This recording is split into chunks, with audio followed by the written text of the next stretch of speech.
Per mi la logopèdia és una professió que ajuda en molts més àmbits dels que la gent es pensa, perquè jo recordo quan vaig començar la carrera que em van explicar tot el tipus de patologies, trastorns, llocs on podien treballar els logopedes, i vaig al·lucinar, perquè vaig dir no en tenien ni idea que la logopèdia podia estar a tants llocs, i això és una cosa que em fascina molt de la logopèdia.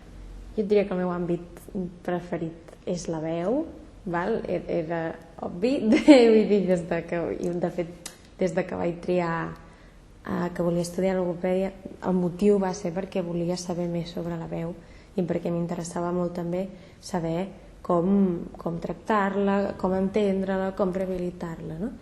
Però m'he trobat en altres àmbits que els he trobat superinteressants, per exemple, tota la part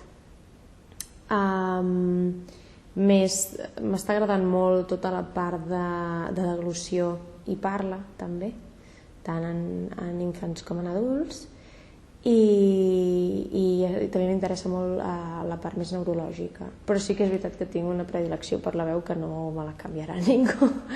Sí. La meva formació musical s'ha basat, o sigui, té la part estrictament musical i té la part com tècnica de la veu.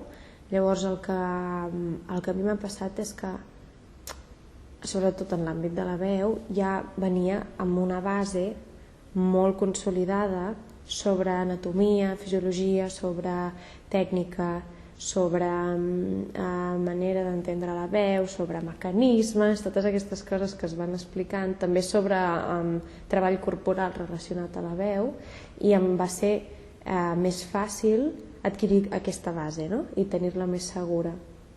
I per l'altre àmbit, jo també crec que el fet d'estudiar música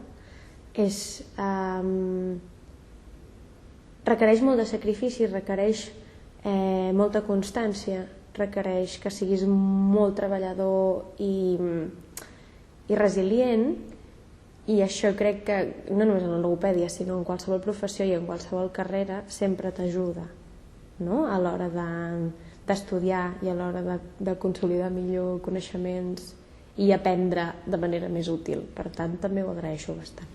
Principalment, al meu dia a dia, jo diria que bec molta aigua, o intento beure molta aigua, i també moltes infusions. És una cosa que a mi és com un bàlsam i m'ajuda molt.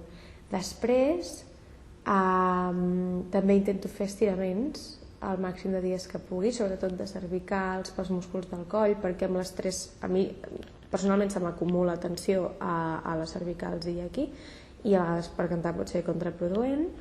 I després sí que és veritat que quan he de cantar tinc la meva rutina d'exercicis molt marcada, però l'adapto segons la cançó que he de cantar.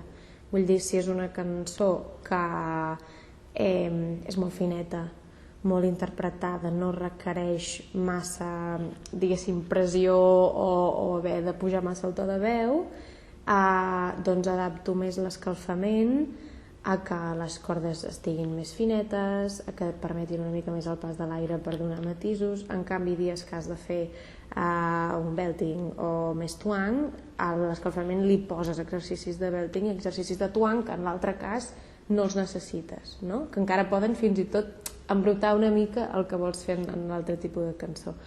I també faig molts exercicis de mobilitat de llengua, mobilitat dels músculs facials, perquè dona molta llibertat. Per mi, la meva veu és identitat, jo diria. I ara mateix és com que la considero, la tinc molt en consideració com una part molt important de mi. Perquè a part de ser el que és, perquè ja és important el dia a dia, també és la meva eina de treball, també és algo que estudio. Per tant, jo diria principalment que és identitat i que intento tenir-ne molta cura, i poca cosa més et puc dir. Identitat. Eufòria crec que ha significat com ara mateix, o sigui, en el punt vital on estic, la culminació de tota la feina que he fet fins ara. M'ho prenc com, a part d'una oportunitat gegant, també una mica com una recompensa.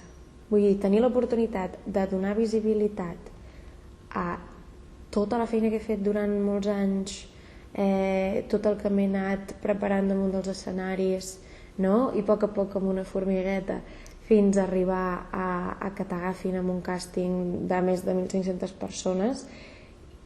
A part, és que és una sort gegant, i és una sort gegant, i no ho paro de dir, i a part és una oportunitat per mi també per sortir una mica de la meva zona de confort i per posar-me davant d'una situació que no havia viscut fins ara, no? Un plató de tele, un jurat, un concurs, no deixa de ser un programa de televisió, m'ho prenc amb molt de respecte també. Llavors jo simplement et diria que és una oportunitat gegant i molta felicitat.